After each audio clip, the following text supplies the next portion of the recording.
Assalamualaikum warahmatullahi wabarakatuh. Masya Allah, tabarakallah. Sa inyong lahat nakakanood sa aking video, okay po, ituturo ko po sa inyo kung paano ang FB ninyo, kung ito ay nakatagalog siya, ay kung paano ibalik siya sa inyong language or sa inyong gustong ilagay na wika.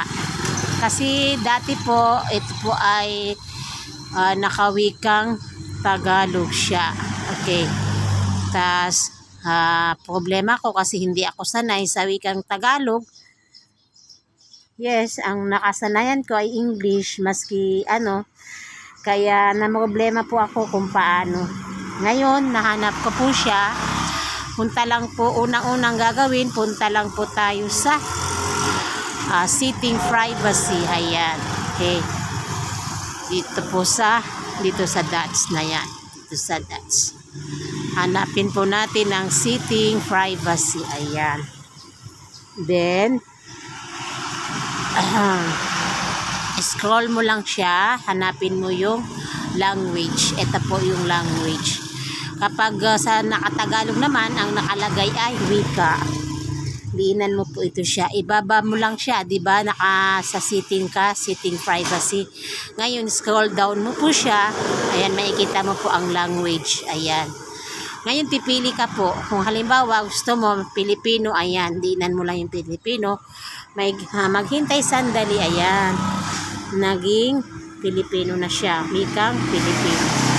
Okay, ibalik po natin kasi hindi po ako sanay sa wikang Pilipino. Nakasanayan ko ay English. Ayan, kaya na problema ako ng ilang araw. Ayan, okay. Punta ka ng setting privacy. Ayan, nakalagay po wika. Dinan lang siya. Ayan. Okay, ilagay mo na siya sa English. Ayan.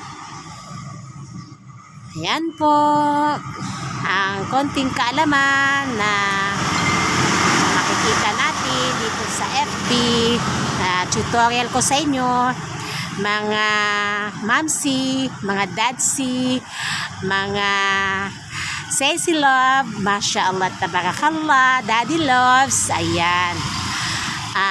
Thank you so much sa nanood, sa lahat. Thank you so much. Ayan. Madali lang po pala siya. Ayan. Basta marunong ka lang magbasa tsaka mag-search. Inshallah, malalaman mo po ang mga suliranin mo, mga problema mo about sa FB. Mashallah, tabang. Ayan po, naging English na po ang aking FB. Thank you so much. Ayan. Kasi sanay talaga ako sa